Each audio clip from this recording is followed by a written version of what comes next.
오늘 같이 읽은 본문 말씀을 중심으로 생각지 않은 때에 이런 제목으로 말씀 전하겠습니다. 세상의 모든 것이 시작이 있고 그리고 끝이 있습니다.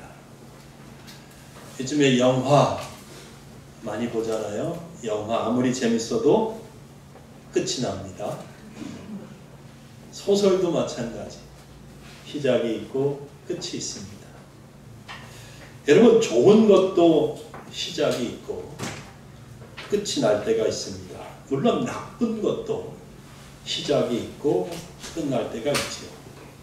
그래서 올 초에 시작된 코로나19 이 전염병도 언젠가는 끝이 날 것이라고 믿습니다. 여러분, 계절도 시작과 끝이 있습니다. 우리는 이제 가을의 한복판에 있는데 이 가을이 끝나고 그리고 겨울이 시작될 것입니다.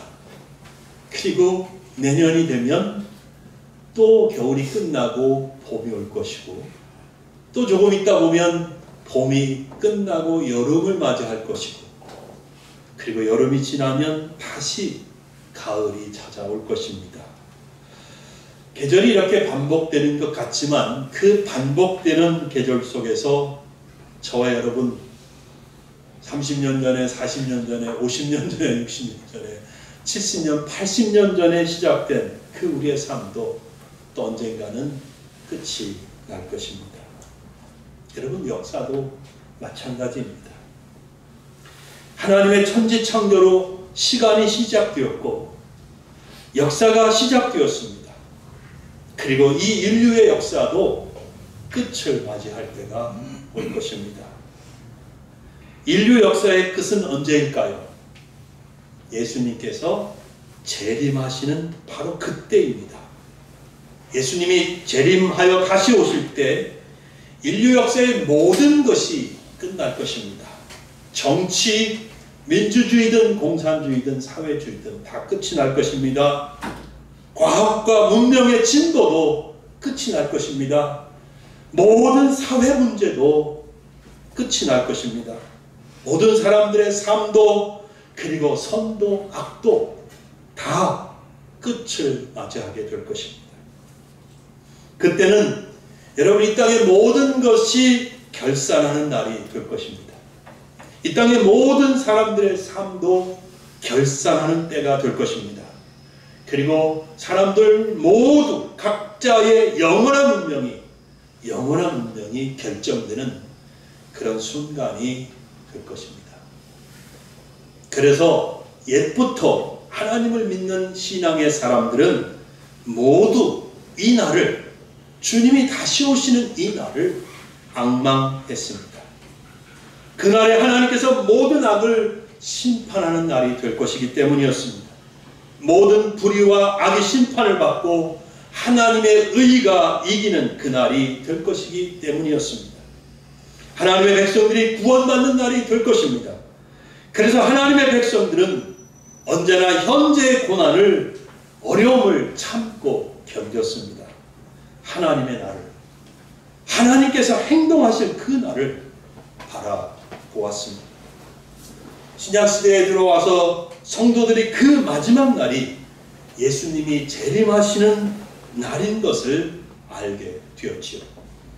초대교회 성도들은 그래서 로마의 그 모진 압제와 핍박 속에서 예수님이 다시 오셔서 모든 것을 새롭게 하실 것을 소망을 갖고 바라보았습니다. 이 예수님의 다시 오심에 대한 기대와 소망은 지금까지도 모든 기독교인들의 소망인 것입니다.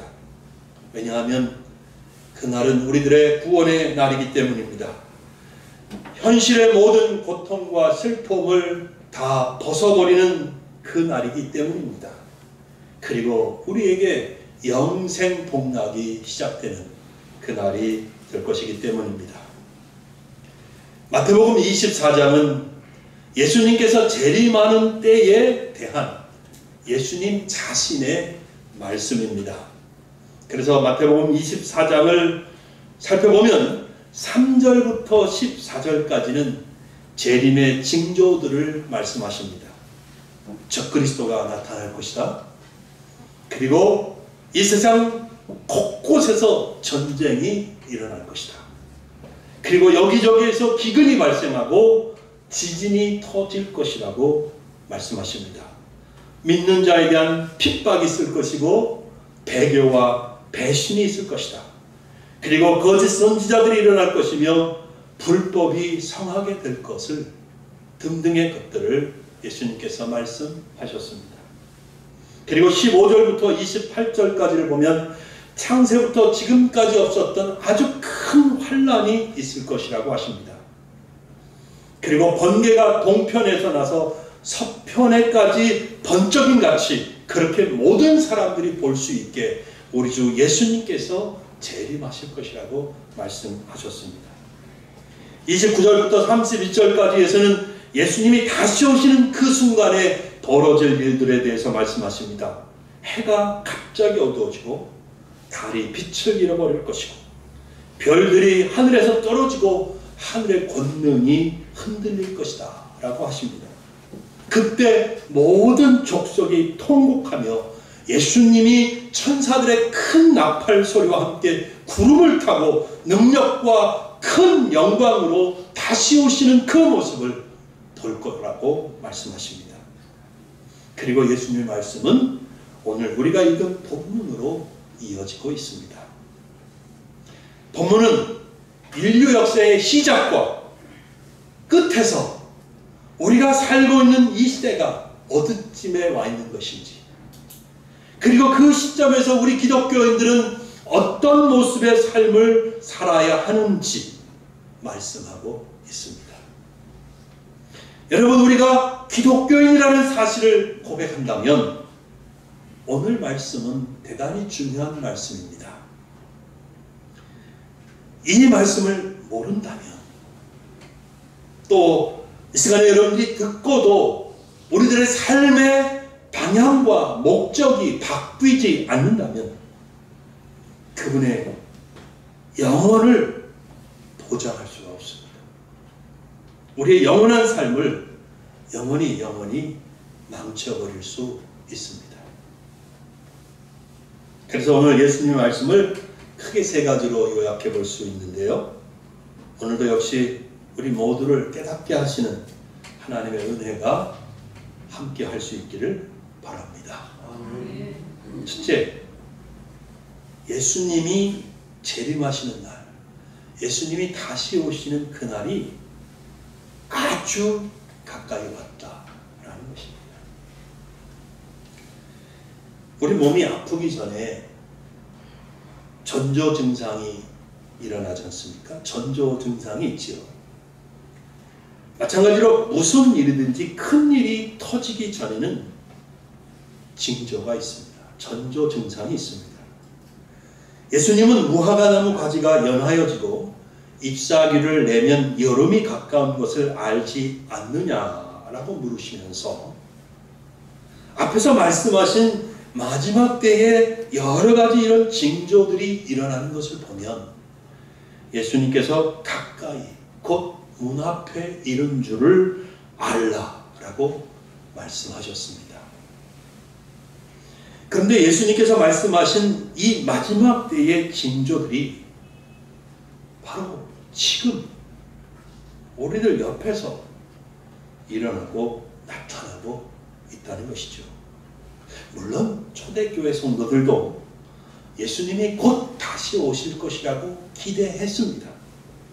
사도 바울도 자신이 살고 있는 시대를 성도들에게 가르치면서 마지막 때라고 했습니다. 그런데 여러분, 우리가 살고 있는 이 시대는 그 모든 마지막 때의 징조들의 나타남이 극에 달해 있다는 것이죠. 우리는 매일매일 뉴스를 통해서 주님이 말씀하신 이 마지막 때의 징조들이 도처에서 일어나는 것을 보고 듣고 있습니다. 이제 우리는 예수님께서 다시 오실 그 날이 정말 가깝다는 사실에 대해서 모른 채 눈을 감아버릴 수가 없다는 사실입니다. 예수님은 또한 재림의 때가 가까웠을 때에 사람들의 사는 모습이 노아의 때와 같을 것이라고 하셨습니다. 노아 때의 사람들은 홍수가 일어나서 온 세상이 멸망당할 것이라는 경고에도 아랑곳하지 않았습니다. 신경 쓰지 않았습니다. 예수님은 사람들이 노아가 방주에 들어가던 바로 그날까지 먹고 마시고 장가들고 시집가고 있으면서 홍수가 나서 다 멸망하기까지 아무도 깨닫는 사람이 없었다고 말씀하십니다. 여러분, 우리 시대에 사람들이 살아가는 모습을 봐도 노아 시대의 사람들과 똑같지 않습니까? 똑같습니다. 사람들은 마치 영원히 살 것처럼 그런 생각과 마음을 가지고 살고 있습니다. 이 세상이 영원할 것처럼 살아갑니다. 사람들은 부지런히 이 세상에 많은 것을 쌓고 있습니다. 이 세상 영광이 영원한 영광이고, 이 세상의 부가 영원한 부이고, 이 세상의 명예가 영원할 것이고, 이 세상의 자랑이 영원한 자랑이 될 것처럼 그런 것들을 얻기 위해 이 세상의 모든 것을 쏟아붓고 있습니다. 이 세상이 영원할 것처럼 오직 세상 일들을 위해서 시간과 에너지를 쓰고 있습니다. 사람들의 이런 모습은 노아 홍수 때의 사람들과 흡사하다는 것이죠. 여러분, 예수님의 말씀대로 그러므로 이런 모든 것들을 살펴볼 때 예수님의 다시 오심이, 예수님의 재림이 아주 가깝다라는 것을 알 수 있습니다. 그런데 두 번째로, 아주 가깝다는 것은 알겠는데 그 주의 날이, 주님이 오시는 그 날이 언제인지는 모른다. 이게 문제죠. 우리에게 정확하게 모른다는 거예요. 예수님은 말씀하십니다. 그날은 아무도 모른다. 하늘의 천사들도 모르고 심지어 하나님의 아들이신 자기 자신도 모르고 오직 하나님 아버지께서만 그날을 알고 계신다 라고 말씀하셨습니다. 그러므로 이 세상 그 어떤 사람도 자신이 하고 싶은 대로 마음대로 다 하면서 살다가 마지막 순간에 이제는 그만해야지 하고 회개하면서 돌아올 수 있는 사람이 없습니다. 아무도 그렇게 할 수가 없어요. 그날은 어느 날 갑자기 닥칠 것입니다. 사도 베드로는 베드로후서 3장 10절에서 주의 날이 뭐같이요? 도둑같이 올 것이라고 했습니다. 즉 주의 날은 예고 없이 닥쳐올 것입니다. 그 누구도 미리 알고 준비할 수가 없습니다. 여러분, 41절을 보겠습니다. 너희도 아는 바니 만일 집주인이 도둑이 어느 시각에 올 줄을 알았더라면 깨어있어 그 집을 뚫지 못하게 하였으리라. 여러분, 그러나 사람들은 도둑이 언제 올지 모릅니다. 그래서 도둑을 만든 거예요. 네. 예수님의 재림 역시 언제일지 전혀 알 수 없기 때문에 때를 맞춰서 미리 준비할 수가 없습니다. 어느 날 갑자기 예수님이 다시 오실 것입니다. 언제? 어느 날 갑자기 생각하지 못한 때에, 생각하지 않은 때에 우리 주님이 다시 올 것입니다. 그래서 두 사람이 같이 밭에 있다가 한 사람은 데려가고 다른 한 사람은 버려둠을 당할 것이라고 40절에 말씀합니다. 또 두 여자가 맷돌질을 하고 있다가 한 사람은 데려가고 한 사람은 버림을 당할 것이라고 41절에 말씀합니다. 그래서 제가 한번 상상해 봤습니다. 여러분들 한번 상상해 보세요. 어느 날 아침에 일어났는데 부모님들이 사라졌습니다. 아무리 봐도 없어요. 전화도 안 받아요. 혹은 아침에 일어나는데 아들이 혹은 딸이 감쪽같이 사라졌습니다.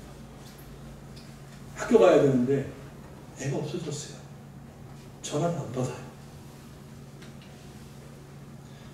TV를 켰더니 온통 세상에 수많은 사람들이 갑자기 사라졌다고 뉴스가 나오면서 세상에 난리가 났습니다. 뒤숭숭한 마음을 가지고 직장에 갔더니 어저께까지 옆에서 같이 일하던 동료가 사라졌답니다. 안 나왔어요. 조종사가 사라져서 비행기가 예정대로 이륙을 못합니다. 대중교통 운전자들 중 많은 이들이 한꺼번에 사라져서 대중교통이 멈춰져 버렸습니다. 버스가, 택시가 도로에 그냥 한가운데 서 있고 운전자들이 없어졌습니다. 신혼여행을 간 신혼부부들 중에 수많은 신혼부부 중에 신부가 사라져버렸어요. 혹은 신랑이 사라져버렸습니다. 아침에 일어나는데 없어. 신혼여행 중인데. 여러분, 이런 상상은 어떻습니까? 그 다음날 주일이어서 교회 왔는데 목사님과 대다수의 성도님들이 사라져버렸습니다. 목사님도 없고 장로님, 권사님들 다 없어지고 교회 잘 안 나오던 사람이 어쩌다 한번 나왔는데 그 사람하고 나하고만 있어요. 반대로 어느 다른 교회에서는 목사님하고 성도 서너 명만 남아있고 모든 성도들이 다 사라졌어요. 어때요? 너무 무서운 상상이지요. 근데 여러분 분명히 알아야 돼요. 이게 지금 우리가 상상하는 것만으로 그냥 끝나는 일이 아니라는 거예요. 언젠가 아주 가까운 날에 실제로 여러분 일어날 일입니다. 실제로 일어날 일이에요. 언젠가. 여러분, 많은 사람들이 데려감을 당하고 난 이후에 여기 남아있는 그런 사람들이 되고 싶은 분 있습니까? 없지요. 한 분도 없지요.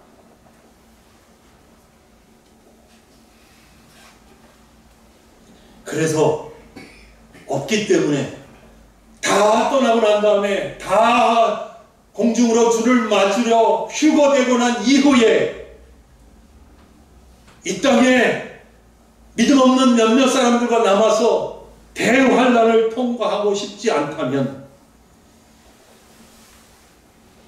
우리가 준비하고 있어야 되는 거예요. 그래서 세 번째로 드릴 말씀은 우리 모두는 주의 날을 예비하고 있어야 한다는 것입니다. 어떻게 예비하고 있어야 합니까? 어떻게? 42절을 보겠습니다.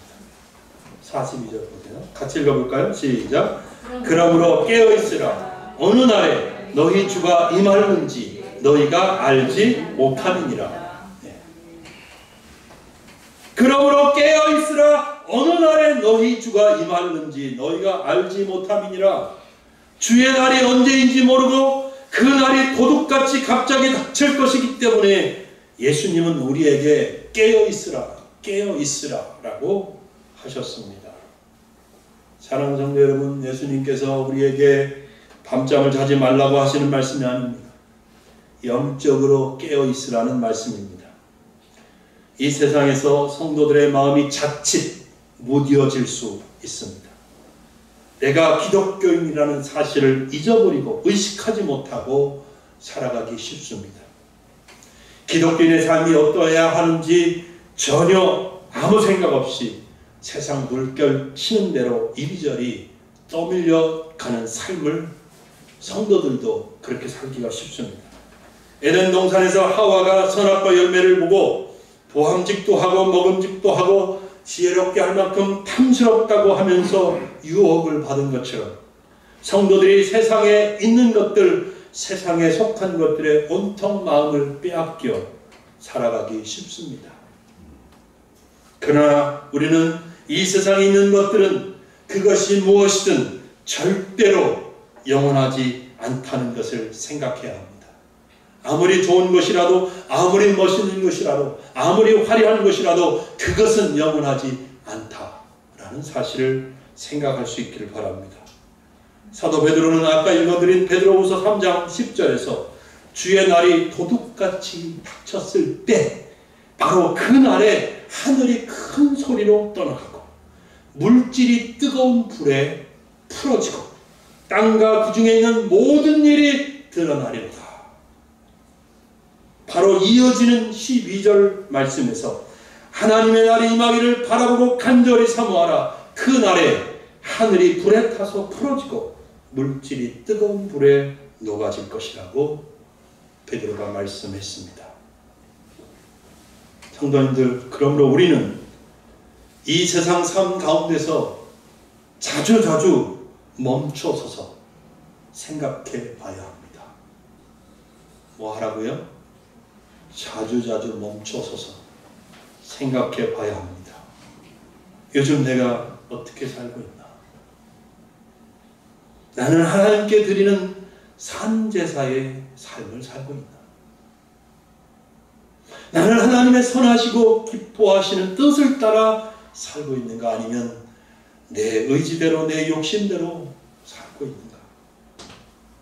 요즘 내 마음을 가득 채우고 있는 것이 무엇인가? 요즘 나는 무엇에 관심을 갖고 무엇에 시간을 쓰고 있고 무엇에 돈을 쓰고 있고 무엇에다가 내 에너지를 쏟아붓고 있는지 생각해 볼 수 있어야 합니다.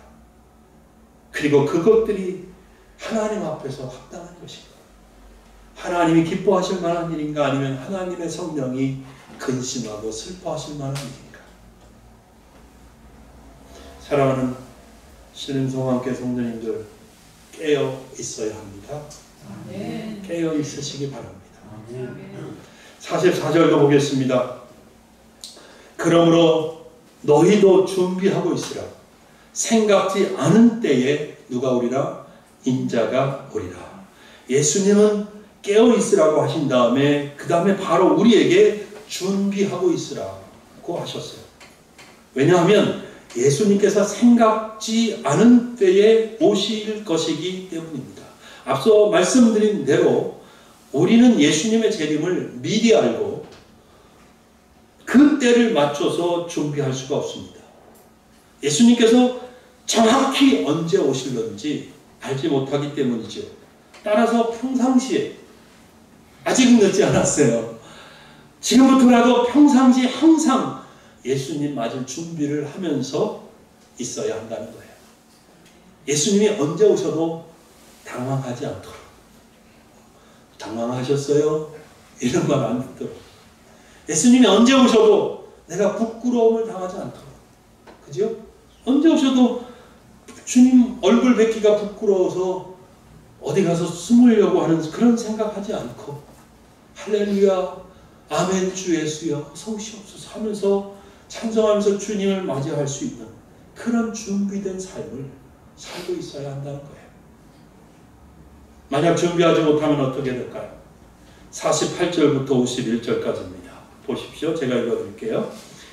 만일 그 악한 종이 마음에 생각하기를 주인이 더디오리라 하여 동료들을 때리며 술 친구들과 더불어 먹고 마시게 되면 생각하지 않은 날 알지 못하는 시각에 그 종의 주인이 이르러 엄히 때리고 외식하는 자가 받는 벌에 처하리니 거기서 슬피 울며 이를 갈리라. 분명 이런 사람들이 있을 거라는 거예요.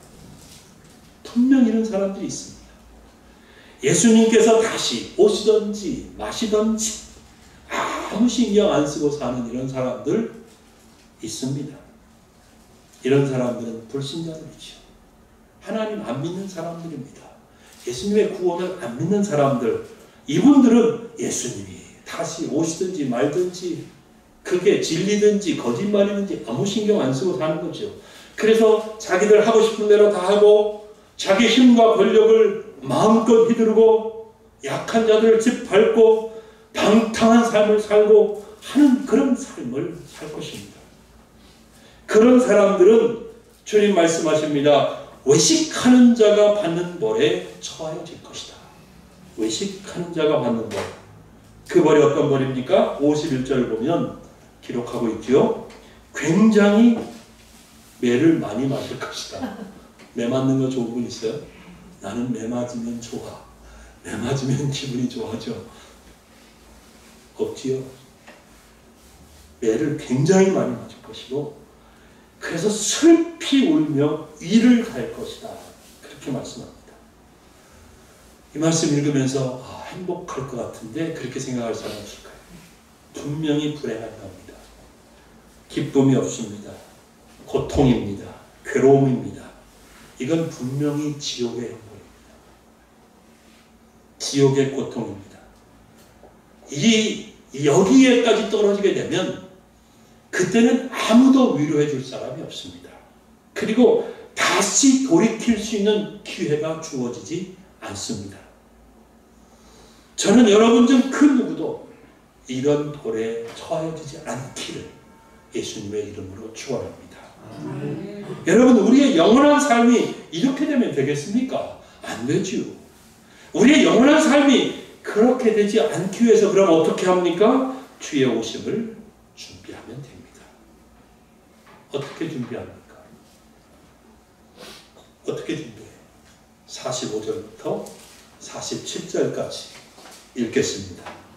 충성되고 지혜 있는 종이 되어 주인에게 그 집 사람들을 맡아 때를 따라 양식을 나눠줄 자가 누구냐?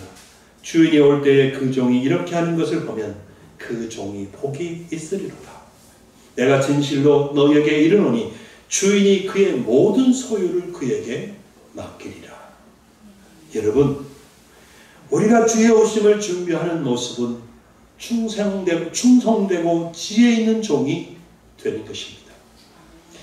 여러분, 하나님을 아는 것이 지식의 근본이고 지혜의 근본입니다. 하나님이 이 세상의 통치자이신 것, 하나님이 내 생명의 주인, 내 인생의 주인인 것을 아는 것이 지혜입니다. 그 하나님께서 나를 사랑하셔서 죄와 사망과 저주에서 구원하시려고 예수님을 보내주셨다는 것을 아는 것, 깨닫는 것, 믿는 것, 이게 지혜 중에 지혜입니다. 이거 모르면 세상의 모든 것을 다 알고 박사학위가 10개 돼도 지혜로운 게 아닙니다. 바본 거예요. 어리석은 거예요. 왜? 자신의 영원한 운명을 멸망으로 몰아넣고 있는데 어리석은 거지요.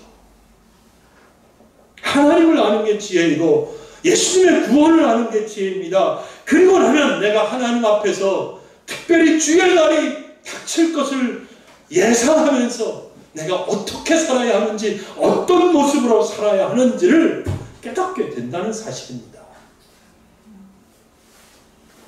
그래서 그것을 깨닫는 게 지혜인 거예요.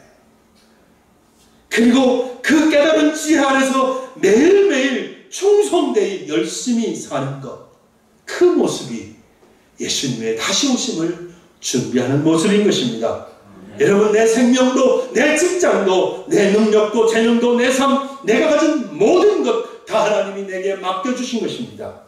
하나님을 알고 예수님의 구원을 알고 주의 날이 닥칠 것을 알고 그래서 맡겨주신 것을 가지고 충성되이 지혜롭게 감당하면서 5달란트 받은 종처럼 또 5달란트를 남기고 2달란트 받은 종처럼 또 충성되이 일해서 2달란트를 남기는 모습, 이 모습이 주의 다시 오심을 바라보면서 살아가는 충성되고 신실한 성도의 모습인 것입니다.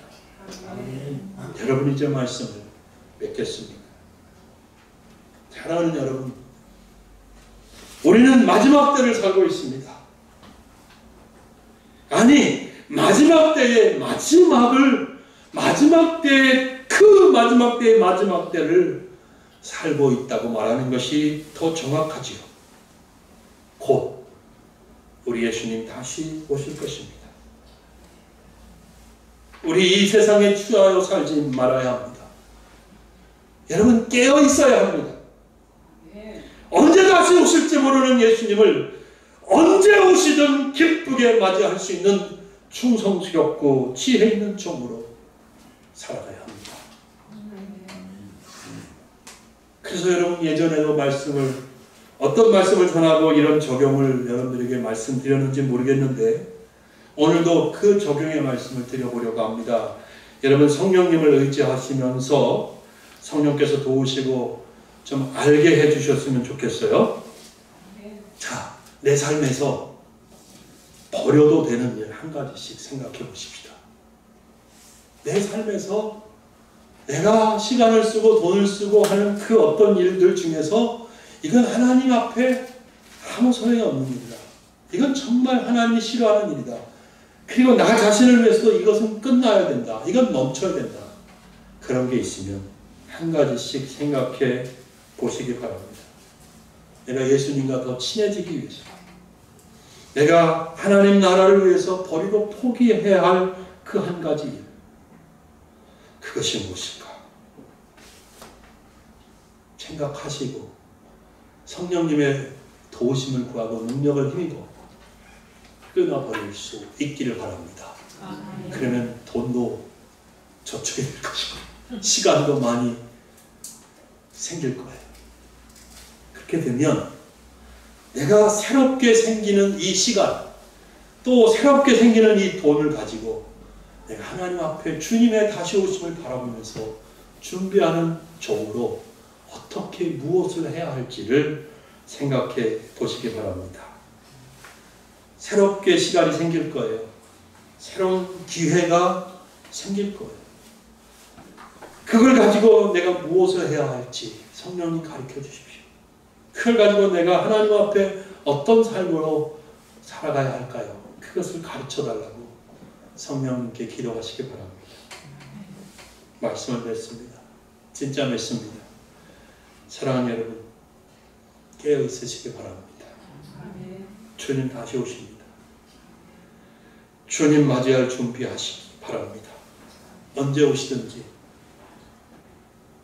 충성되고 지혜 있는 모습을 하나님, 주님이 보실 수 있는 그런 성도들의 삶이 되시기를 예수님의 이름으로 축복합니다.